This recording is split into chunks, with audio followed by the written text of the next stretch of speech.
hoje, amado irmão, no livro de 1 Pedro, estamos no capítulo 3, 1 Pedro, capítulo 3, versículo 8, 1 Pedro, capítulo 3, versículo 8, vamos ler apenas um parágrafo, do versículo 8 até o versículo 12, é um texto muito, mas muito rico, não conseguimos avançar para além dele, com certeza, espero em Deus que a gente consiga concluí-lo, né? Há tanta grandeza. Eu lembro de um pastor, amigo meu, que ele foi inclusive aluno da faculdade, e eu disse para ele que estava há um mês em 3 versículos das Escrituras Sagradas, meditando com vocês. Aí ele falou: não, pastor, aí é demais. Eu falei: não é não, irmão, é que a Bíblia é muito rica, a Bíblia tem muita coisa extraordinária para a gente.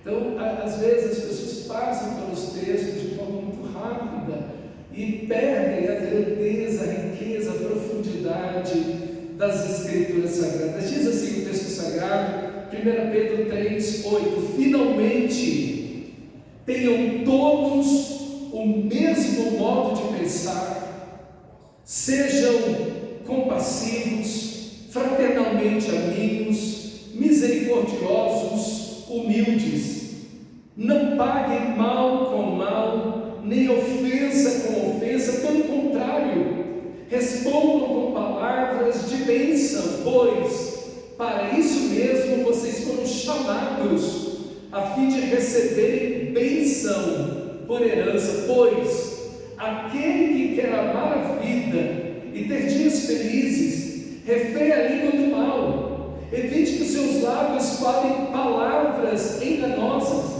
afaste-se do mal, pratique o bem, busque a paz, empenhe-se por alcançá-la, porque os olhos do Senhor repousam sobre os justos, e os seus ouvidos estão abertos às suas súplicas, mas o rosto do Senhor está contra aqueles que praticam o mal.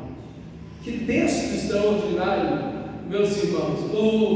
O texto começa dizendo no versículo 8: finalmente tenham todos. Lembra? Ele já falou do nosso comportamento político na sociedade. Ele falou já do comportamento e a prática que os escravos devem ter. Ele iniciou esse capítulo falando do comportamento da esposa e também do esposo, e agora ele vem com esse finalmente, ele vem com essa ideia de incluir todos da igreja, que independentemente da classe social, da posição social, financeira, não importa a idade da pessoa, esse finalmente tenham todos. Na realidade aqui ele está fazendo um ápice, ele está resumindo aqui aquilo que o que todos os cristãos devem ter. Aqui inclui todas essas características aqui, esses 5 adjetivos que ele vai lançar aqui, todo cristão deve ter. Não é para um grupo seleto. Ele falou do comportamento que as mulheres devem ter, as esposas, os maridos, os servos, mas agora não, ele está dizendo que todos, finalmente todos, isso é, todo cristão deve ter isso aqui em sua vida, ok? Tudo isso aqui deve estar presente na vida de todos os irmãos e deve estar presente na vida da comunidade, da igreja. Lembra, a igreja que está vivendo contra a cultura, a igreja que está vivendo a cultura do reino dos céus, do reino de Deus, a igreja que está vivendo como Cristo. Essa igreja deve viver segundo esses 5 adjetivos aqui que o apóstolo Pedro está dizendo. São marcas evidentes da comunidade cristã, da comunidade evangélica, do povo de Deus, dos discípulos de Cristo. Eles têm essas 5 marcas, e a primeira delas diz: mesmo modo de pensar. Olha aí, finalmente tenham todos o mesmo modo de pensar. Existem coisas tão maravilhosas que nos unem. Nós somos diferentes em muitas coisas, cada irmão, idade diferente, vem de um transfundo histórico diferente, de famílias diferentes, condições sociais diferentes, mas nós temos muitas coisas semelhantes como cristãos. Nós temos o mesmo Pai, o mesmo Deus, nós temos o mesmo Salvador, a mesma fé, a mesma esperança, o mesmo Espírito habita em todos nós. Então, assim como Paulo vai falar sobre a unidade em Efésios capítulo 4, que nós somos um corpo em Cristo, mesma ideia aqui de Pedro. A unidade, irmãos, é a marca do cristão. O cristão, ele está preservando a unidade do Espírito no vínculo da paz. A unidade é a marca dos eleitos de Deus. A unidade é a marca do povo de Deus. Os peregrinos, como o texto nos aponta aqui, que nós estamos passando por esta vida em direção à nossa casa celestial, meus irmãos, nós precisamos passar aqui unidos, porque ao mesmo tempo que somos peregrinos, somos antes eleitos de Deus. E quando estivermos na glória, não teremos divisão alguma, não teremos nenhum tipo de divisão. Somos um só corpo, a noiva de Cristo, o povo de Deus, a família de Deus. Então, o aspecto maravilhoso aqui que ele vai dizer é que devemos ter todos o mesmo modo de pensar. Mas é tão difícil isso, não é verdade? É tão difícil a gente casado ter o mesmo modo de pensar, já é difícil. Imagine na igreja, não é? Mas o que ele quer dizer com isso? Não é que todo mundo vai pensar do mesmo jeito, é que todo mundo vai pensar como Cristo. Cristo é o nosso ponto central, Cristo é a nossa referência, Ele é o modelo, Cristo é o padrão, e todos nós devemos buscar pensar como Cristo, sentir como Cristo, agir como Cristo. Ele é nós estamos centrados em Cristo, Ele é o nosso modelo e o nosso alvo de vida para todo cristão, para todos nós. Por isso aqui, quando ele diz tendo o mesmo modo de pensar, é que todos nós estamos vivendo sob os padrões de Cristo, pensando como Cristo. Tem de vós o mesmo sentimento que também houve em Cristo Jesus, ou a mesma atitude que houve em Cristo Jesus, diz Paulo em Filipenses. Aqui também Pedro está dizendo, vamos viver em unidade. Se algum ponto de divergência entre nós, o que Cristo pensou? Qual é a mente de Cristo? O que Cristo falou? O que Ele ensinou? Então todos nós vamos nos submeter a Cristo. Esse o ensinamento aqui. Hoje a gente vê a igreja perdendo o aspecto da unidade, porque no momento de divergência, no momento em que nós não pensamos da mesma forma do que acontece, cada um se une com aqueles que pensam daquele jeito e vão embora, e dividem a igreja, quando o que deveria ser feito, ok, nós pensamos assim, mas como Cristo pensa? Como Cristo pensa sobre esse assunto? O que a Bíblia diz sobre isso? Como Jesus nos ensinou sobre esse tema? E então todos juntos nos submetemos à palavra, ao ensinamento do Espírito de Cristo, a palavra de Deus. Isso é ter um só pensamento. O mundo em que nós vivemos é um mundo dividido, é um mundo polarizado, é um mundo onde as pessoas estão divididas em facções, em partes. E, meus irmãos, a igreja, ela não pode se dividir. A igreja deve ter o mesmo modo de pensar. Eu fico pensando nesses textos, o que o Senhor olha para a sua igreja e vê um monte de igrejas divididas aí, cada um com um nome mais esquisito que o outro. E a gente vê aquele monte de igreja. E o que mais me espanta, sabe o que é, queridos irmãos? É que às vezes eu ouço alguns pastores dizendo, quanto mais igreja, melhor. Eu falo, meu Deus do céu, como assim? Que pensamento é esse? A ideia de mais divisões, e esses grupos vão saindo de outros grupos, e depois esses grupos se subdividem, se dividem mais, e vai havendo mais divisões. Em que isso glorifica a Deus? Igrejas que estão uma ao lado da outra, de parede, da mesma denominação às vezes, da mesma denominação. Você fala, meu Deus, o que significa isso? Será que isso é a missão? Meus irmãos, quando Pedro escreve isso, qual o texto que ele tem na mente que Jesus ensinou? Que um reino dividido não pode subsistir. Que um reino dividido não pode subsistir. É isso que está na mente de Pedro, quando Pedro está dizendo: tenham uma só maneira, um só modo de pensar. Ele lembra imediatamente quantas vezes eles mesmos, discípulos, ao lado de Jesus, estavam pensando coisas diversas uns dos outros, e Jesus vinha com aquela palavra e trazia todos ao princípio bíblico. É isso que Pedro está dizendo. Quando nós tivemos um monte de formas diversas de pensar e não conseguimos estar vivendo em paz porque temos muitas maneiras de pensar, o que temos que fazer?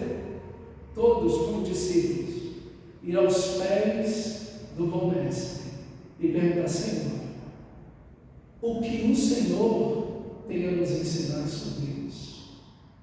Mas infelizmente, irmãos, quando deveríamos fazer isso, simplesmente dividimos a igreja. E eu quero dizer para você que essa não é a marca dos verdadeiros cristãos. A marca que todo cristão deve ter deve ser essa: o mesmo modo de pensar. Isso é, pensar como Cristo. Pensar segundo os princípios que Cristo nos ensinou. Se nós tivéssemos essa simples, mas maravilhosa atitude, quantas brigas, quantas divisões, quantos escândalos, e nenhum deles glorifica a Deus. Nenhum deles glorifica a Deus. Nenhum deles exalta Cristo. Nenhum deles cumpre a missão. Pelo contrário, escandaliza ainda mais. Escandaliza ainda mais. Meus irmãos, Deus não é glorificado na divisão. Deus não é glorificado nas brigas.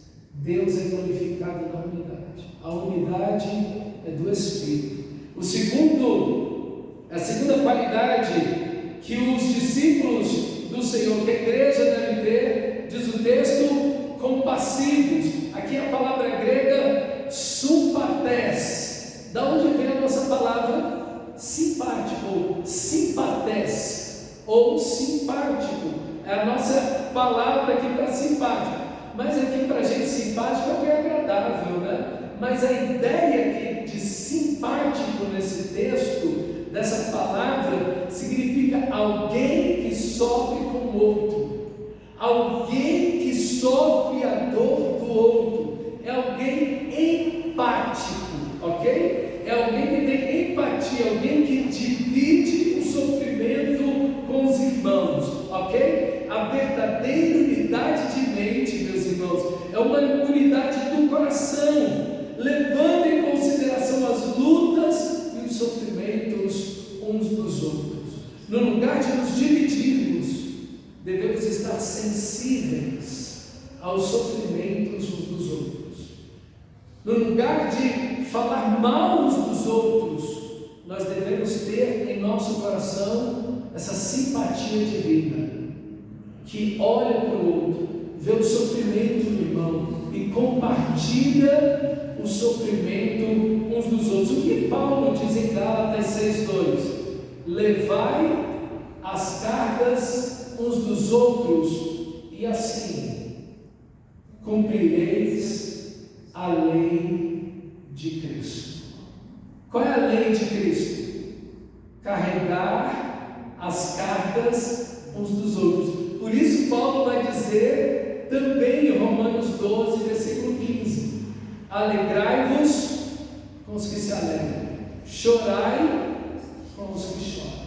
É esse o chamado que nós temos, não de dividir, no lugar de ficarmos gastando energias, às vezes com coisas que podemos pensar diferente em relação a isso, mas isso não é nem significativo, irmãos, isso não é nem tão importante, mas as pessoas estão dividindo a igreja por tantas coisas bobas.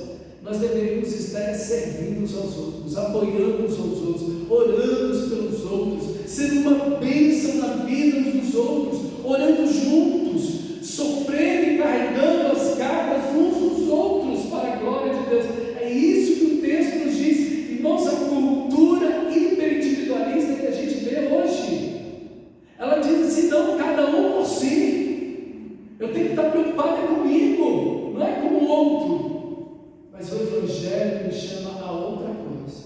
Esses irmãos para o qual essa carta foi escrita estavam vivendo num mundo egoísta, onde as pessoas que estavam ocupando essa nova região, esse novo país, essas cidades, eles estavam lá simplesmente para sugar e se aproveitar daquilo que lá estava, e se aproveitar das pessoas. Mas Pedro está dizendo: não vivam em unidade e sofram uns com os outros, que o sofrimento do seu irmão também seja o seu sofrimento, que as lutas do seu irmão sejam as suas lutas, que você ajude o seu irmão a carregar a carga que ele tem, e assim você vai estar cumprindo a lei de Cristo. Nós fomos chamados nesse texto a compartilhar e ajudar nos sofrimentos uns dos outros.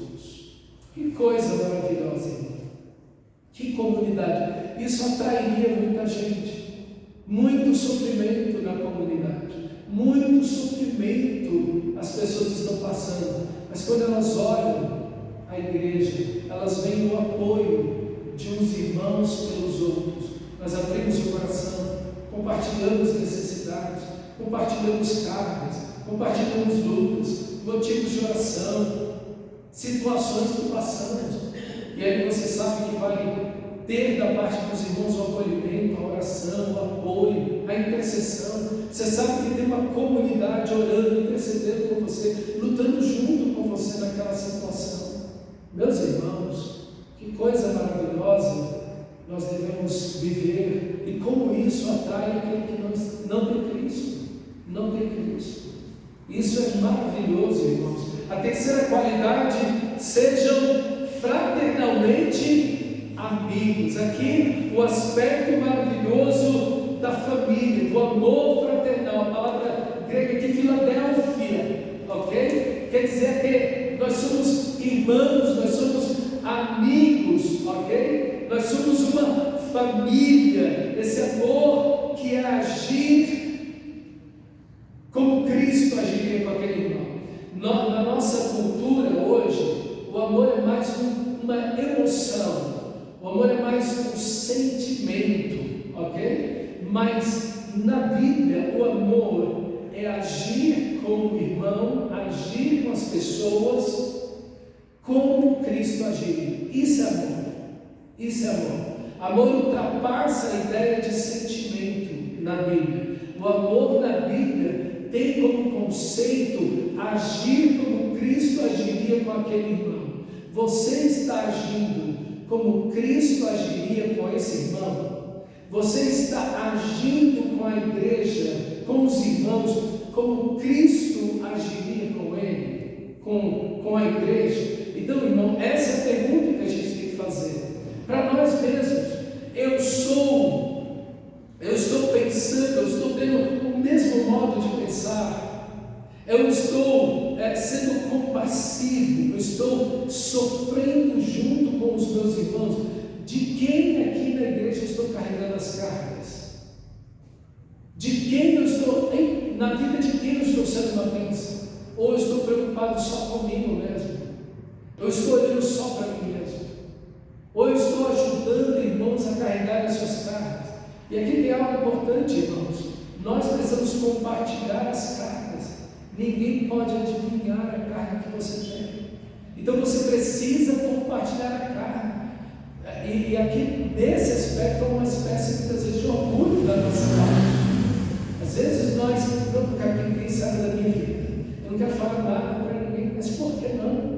não somos uma família, não somos fraternalmente amigos, nós não somos uma família em Cristo Jesus. Muitas vezes não vem das nossas famílias a primeira posição contra o Evangelho. Às vezes a gente vem da nossa própria família a oposição. Por que você está servindo a Deus? Porque você vai no culto, você está cansado, fica em casa. Às vezes a oposição que nós temos vem da própria família.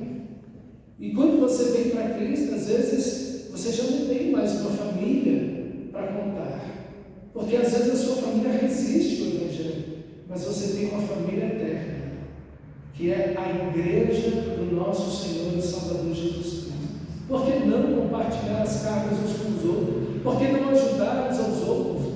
Às vezes o irmão vai te ajudar agora e depois você vai ajudar o outro irmão. Como não devemos fazer isso, irmão?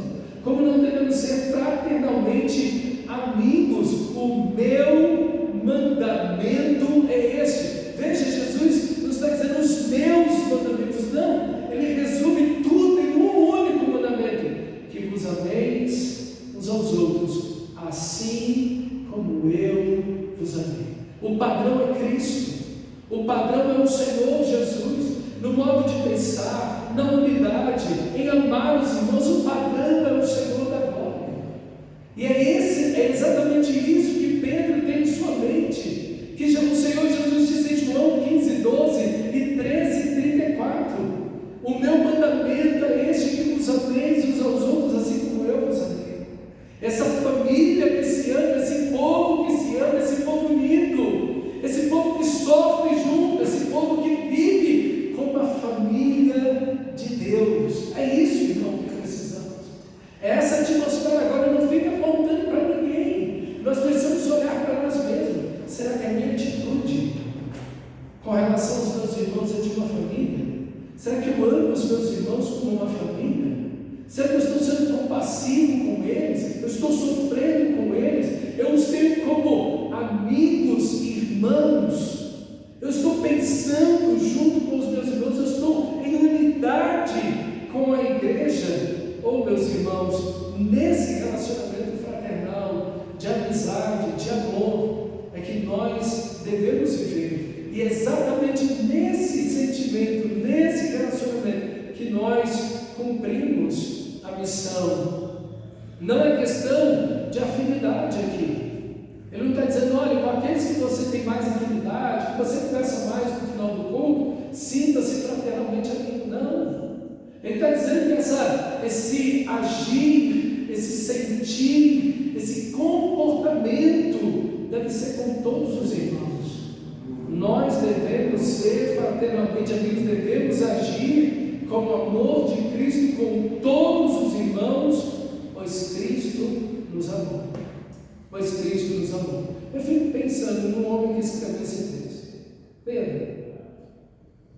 Pensa num cara sectário, divisor, exclusivista. Ele se achava melhor que os outros discípulos. Senhor, todos vão te trair, Senhor. Todos vão te abandonar. Eu sou melhor que os outros. Eu estou num outro nível, Senhor, que os outros discípulos. Pense em Pedro, esse cara que tem esse modo de pensar, e agora ele vê que estava tão errado. E já está vivendo assim há décadas. E está dizendo para os irmãos: olha, irmãos, não façam assim. Sejam fraternalmente amigos. Eu me achava superior a todo mundo. Eu me achava melhor que os outros apóstolos, que os outros discípulos. Mas não. Eu traí a Jesus. Eu neguei a Jesus. E eu vi quão falho eu sou. Que eu não sou melhor que ninguém. Que eu sou tão humano como todo mundo. E como eu preciso da graça de Deus. Que o nosso sentimento, que o nosso agir seja esse. Sejamos fraternalmente amigos. E esse amor que nós temos uns com os outros é um amor que cura a nossa alma. É um amor que cura o nosso passado. É um amor que cura o nosso presente. É um amor que alimenta os nossos corações. De saber que não estamos sós. Que tem irmãos carregando as cargas junto com a gente. E que estamos ajudando irmãos a carregar as suas cargas. E que somos uma família em Cristo Jesus. Em Cristo Jesus. Está cada vez mais raro, irmãos. Hoje você tem pessoas que estão vivendo e permanecendo na igreja por muito tempo. Há um trânsito tão grande dentro das igrejas. Pessoas que entram e saem da igreja toda hora saem e entram diante das igrejas, sem compromisso. Meus irmãos, isso não deve ser assim. Nós precisamos viver esse texto. Viver esse texto. O quarto adjetivo é misericordiosos. Essa expressão misericordiosos, ela tem uma ideia de crescimento, uma preposição aqui, eu, essa preposição eu, né? Eu, aqui do grego, que significa crescer, avançar, prosperar, progredir, ok? A ideia aqui é você crescer em generosidade, em amor, em bondade, em gentileza, em amabilidade, em compaixão, em ternas afeições. Essa é a ideia. É que você está crescendo, você apenas não tem isso, você está crescendo nisso, você está avançando nisso. A ideia aqui é que a palavra misericórdia possui um crescimento, um avanço, ok? Então Pedro está dizendo isso daqui, e provavelmente ele tem na sua mente, pensando naqueles irmãos num ambiente tão hostil, como Jesus disse lá em Mateus, no capítulo 24, versículo 12.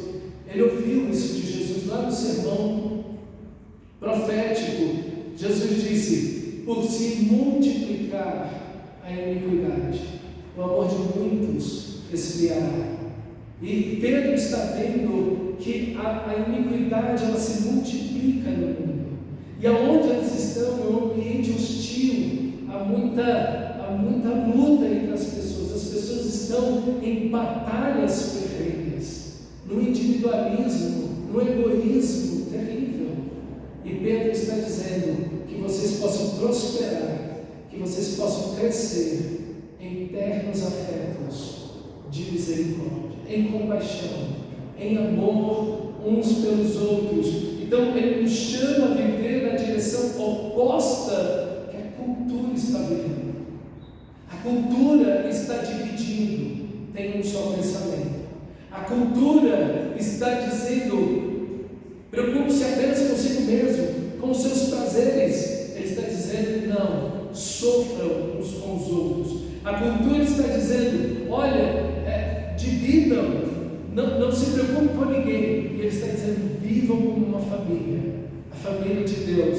A cultura está dizendo que você deve apenas se preocupar consigo mesmo e amar aqueles que te amam. E ele está dizendo ao contrário: cresçam, avancem em amor uns pelos outros, ok? Multiplique o amor, enche o seu coração de amor. O mundo está odiando cada vez mais, a iniquidade aumenta, o amor esfria, mas não no coração de vocês. Em vocês o amor deve crescer. E ele fala dessa quinta qualidade, humildade. E aqui é uma palavra muito difícil desses irmãos aceitarem. Por quê? Porque humildade, no primeiro século, era uma fraqueza, não era uma virtude, era um defeito, não era uma qualidade. Então, os irmãos, quando ouviram essa palavra humildade, a ideia que se tem é que a pessoa que tem humildade, para esses irmãos aqui, era alguém que estava numa derrota moral, física e social. É alguém que tinha sido derrotado, alguém que tinha sido vencido, alguém que estava humilhado. Mas Jesus vai dizer: aprenda de mim, que sou manso e humilde de coração. A humildade não é uma roupa que você veste. A humildade não é uma maquiagem que você põe, não é uma capa que reveste você. A humildade, ela só é verdadeira quando ela nasce no coração, quando ela é de fato do coração.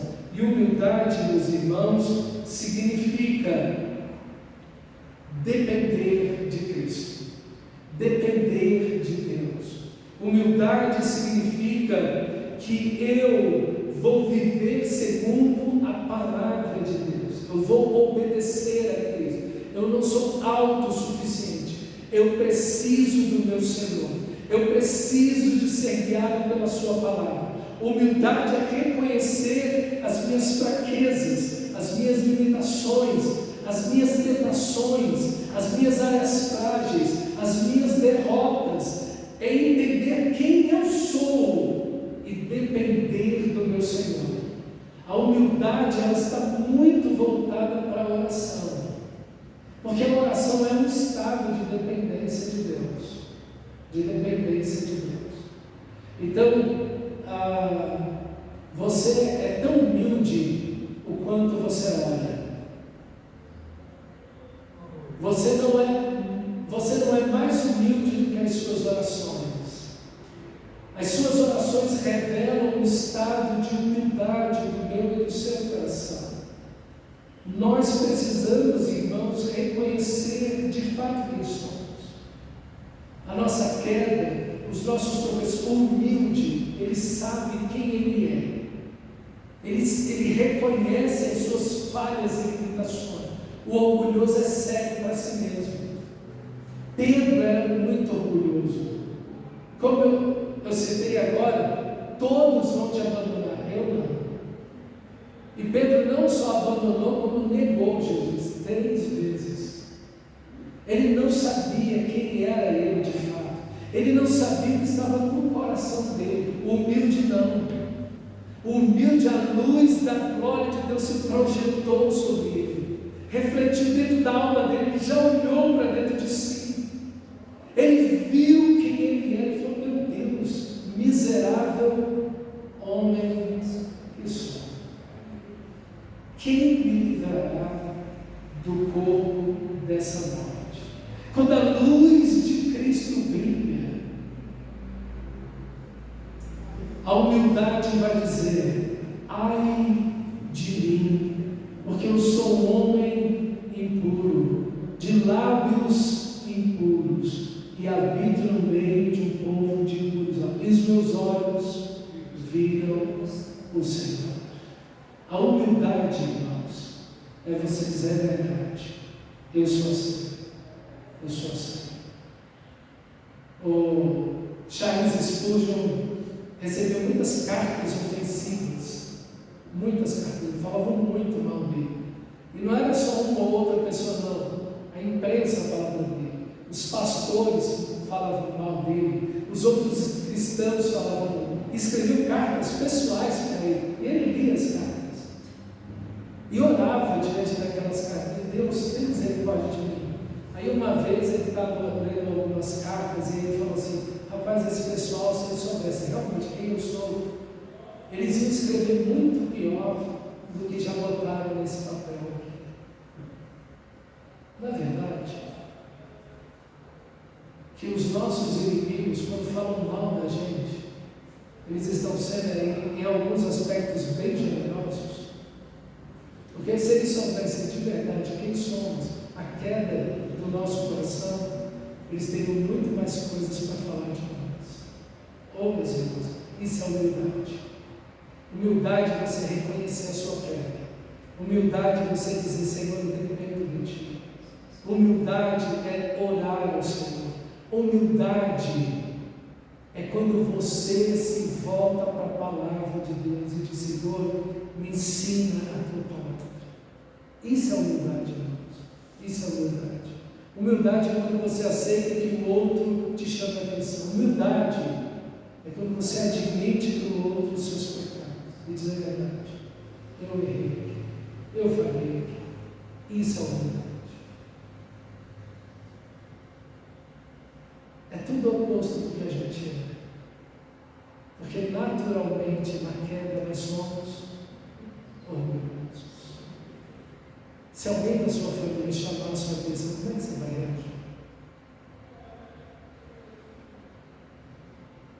Você já tem meia dúzia de defeitos para jogar, mas você também é. Não é? Não é verdade? Meus irmãos, não. Humildade dentro da igreja. Humildade de aceitar que o outro irmão é melhor do que eu, sabe mais do que eu. Deus usa mais o irmão. Isso é uma bênção, glória a Deus. Humildade para aprender uns com os outros. Humildade para poder ser corrigido. Humildade. Quando o irmão falar para você, não faça assim. Você vai lá humildemente e faz. Se submete à ordem dos irmãos. Não se submete só ao pastor, mas aqui a humildade é para uns para com os outros, para com todos. Humildade, irmãos. Jesus é manso e humilde. Quanta humildade existe no meu coração? Quanta humildade existe no seu coração? De servir. Jesus disse: o que Pedro tem na cabeça quando ele fala isso? O Filho do Homem não veio para ser servido e dar a sua vida. Não teve ninguém mais humilde do que ele. Não teve ninguém mais servo do que ele. Oh, irmãos, que qualidades, né? Viver assim é viver em unidade, ok? Versículo 9, eu fiquei num versículo esse tempo todo, está vendo como é rico a palavra de Deus? Versículo 9, não paguem mal com mal, nem ofensa com ofensa, pelo contrário, respondam com palavra de bênção, pois para isso mesmo vocês foram chamados, a fim de receberem bênçãos por herança. Você foi chamado para quê? Para receber bênção como herança. Deus pronunciou sobre você todas as palavras de bênção para a sua vida. Paulo vai dizer que nós somos abençoados com toda a sorte de bênçãos espirituais nas regiões celestiais em Cristo. Você está plenamente abençoado. Deus olhou para você e abençoou você plenamente, completamente, totalmente. Você tem todas as bênçãos de Cristo, de Deus. Você é herdeiro de Deus e co-herdeiro com Cristo. Paulo vai dizer, irmãos, que tudo é vosso. Seja Paulo, seja Cefas, seja Paulo, seja Cristo, seja a vida, seja o mundo, seja a morte, a eternidade, seja Cristo, Cristo de Deus, vocês de Cristo, tudo é vosso, tudo é da igreja. Nós somos herdeiros de Deus e co-herdeiros com Cristo. Até a morte Deus faz uma bênção para o crente, para o Filho de Deus. Tudo é vosso, tudo é vosso. Deus te abençoou com tudo. E o que Ele quer de você? Olha o início do versículo 9. Ele te abençoou. E o que Ele quer que você faça? Não paguem mal com mal. Você merecia o mal de Deus? Sim. Você merecia o mal de Deus? Sim. Você merecia que Deus te punisse? Você merecia ir para a cruz? Você não merecia o inferno eterno? Deus não te amou? Deus não te abençoou? Agora Ele quer que você faça a mesma coisa. Se Ele te chamou para todas as bênçãos eternas, Ele quer agora que você pague mal com mal? Ele quer agora que você pague ofensa com ofensa? Não. Ele quer que você faça o quê?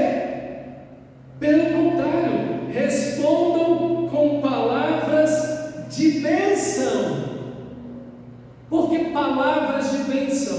Porque as palavras estão aonde? No seu coração.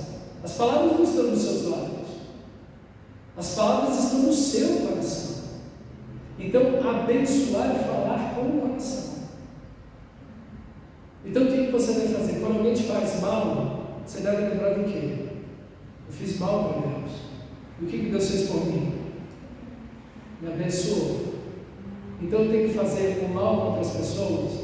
Eu tenho que falar mal com as pessoas? O que eu tenho que fazer? Eu tenho que fazer bem. Deus me chamou para uma bênção, para todas as bênçãos celestiais. Como eu devo agir como irmão com todas as pessoas? Proferindo palavras de bênçãos.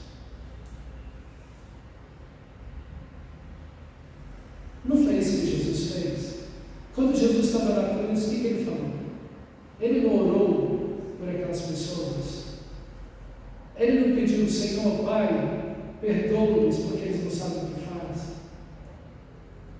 Ele não abençoou as pessoas. Por que nós não vamos fazer diferente? Irmãos, o que Jesus está fazendo? O que Pedro está fazendo? Ele está quebrando o ciclo da violência. Ele está quebrando o ciclo da violência. O mundo, na cultura, comigo é assim: bateu, levou. Jesus disse: se te ferir uma face, o que tem na mente de Pedro? O sermão da montanha, capítulo 5, versículo 38. Ouvistes o que foi dito, olho por olho, dente por dente. Eu, porém, vos digo: não resistais ao perverso, mas a qualquer que te ferir na face direita, volta também a outra. E o que quiser demandar contigo e te tirar a túnica, deixa-lhe também a capa.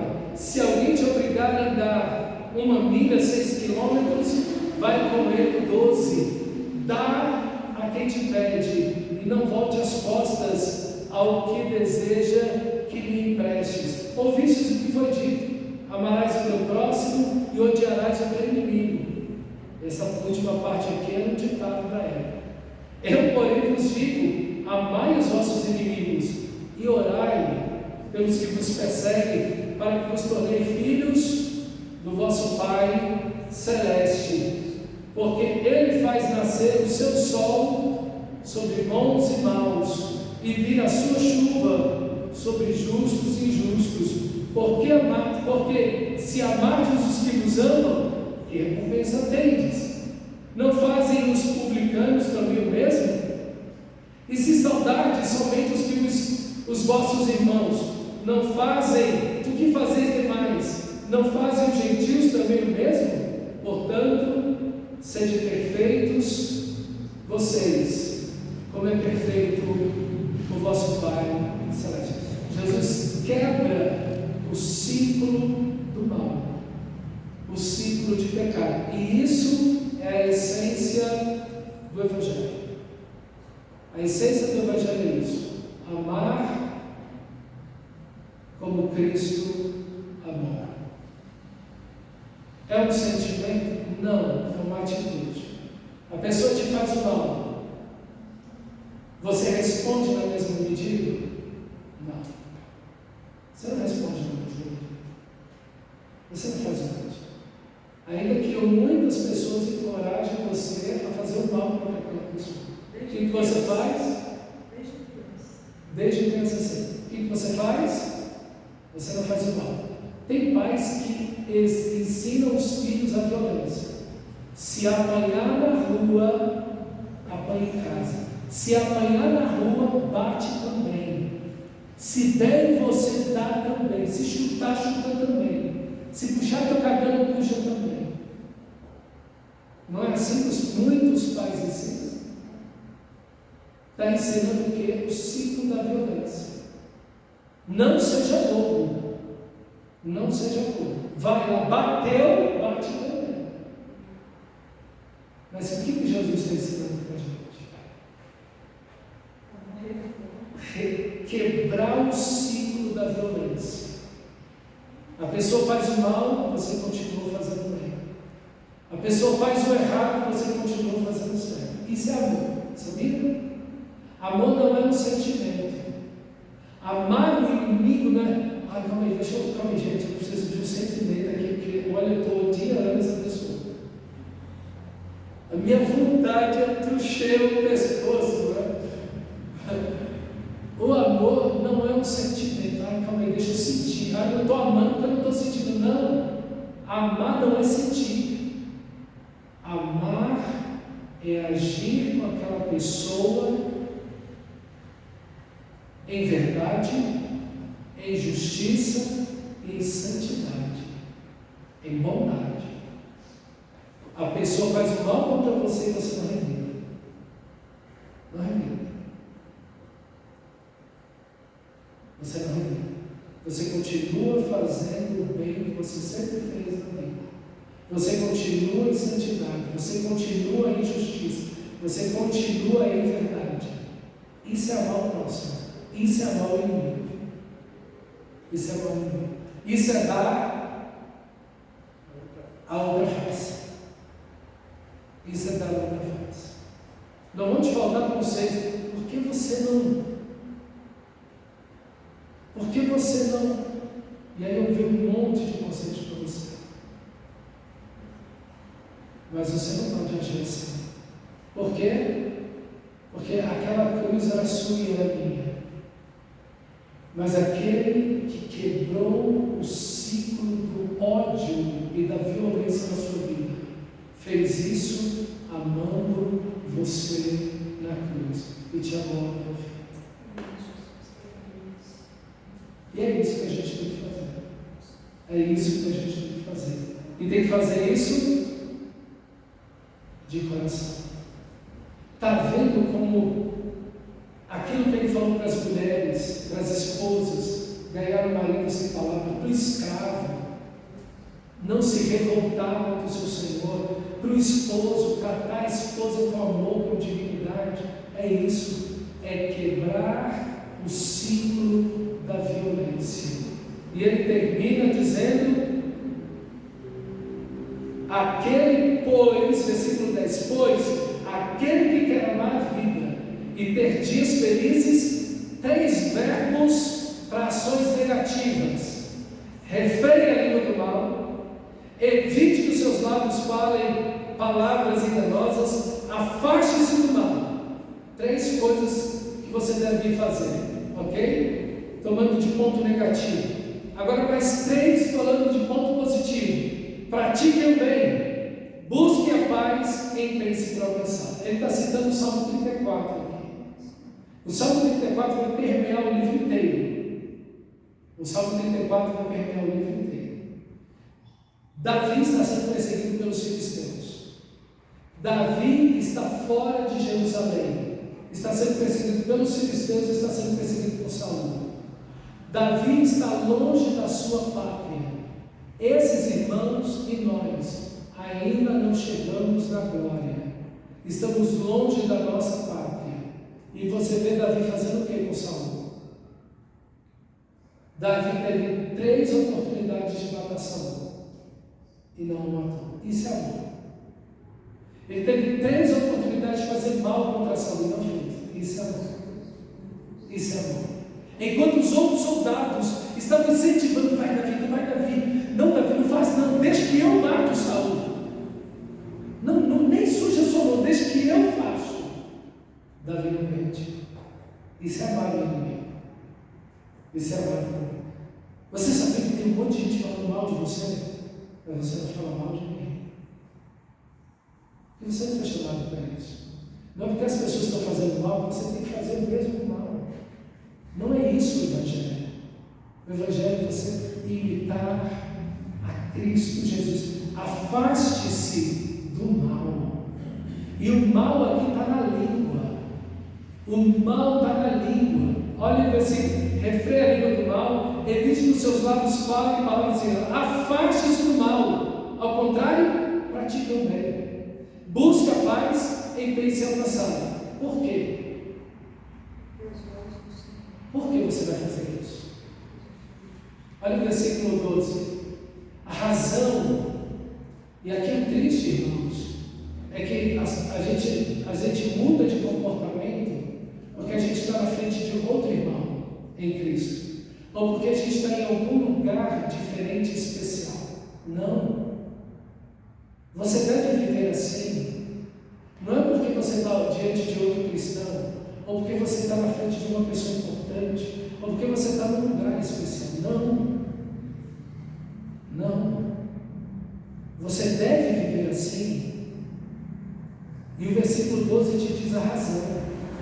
Porque os olhos do Senhor repousam sobre os justos. Sabe por que você deve viver assim? Porque o Senhor está olhando para você. Sabe por que você deve viver assim? Porque Deus está olhando para você. Os olhos do Senhor repousam. Isso é, Deus não tira os olhos de sobre você. Está sofrendo? Está doente? Está sofrendo alguma injustiça? Está passando angústias, aflições? Os olhos do Senhor nunca piscam ao olhar para você. Não tosquenejará o guarda de Israel. Ele não dormita, ele não pisca, ele não dorme, ele não cochila. Os olhos do Senhor estão o tempo inteiro olhando para você. Eles estão olhando para as suas atitudes, mas ele está olhando para o seu coração. Lá para o seu coração ele está vendo as suas atitudes, os seus sentimentos, as suas motivações. Ele está olhando para você.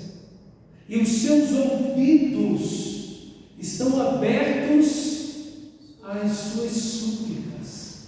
Você está amando as pessoas. O seu inimigo faz o mal e você continua fazendo bem. Você está imitando a Cristo.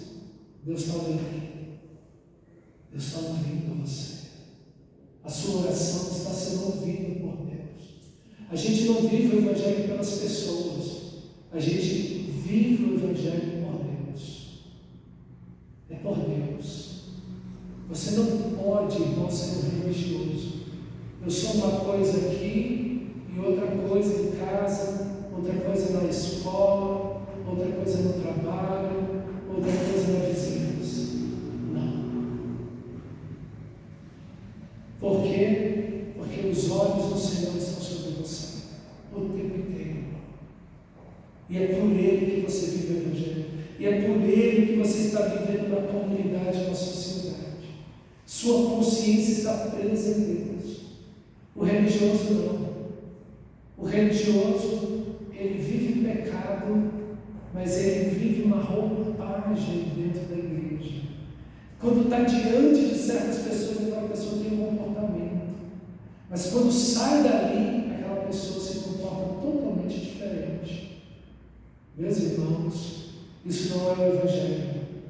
Não é isso que é o Evangelho. Porque os olhos do Senhor repousam sobre o justo. Deus está olhando, Deus está vendo, Deus está ouvindo, Deus está cuidando de você. Continue firme em santidade. Deus está olhando para você. E os seus ouvidos atentam às suas súplicas.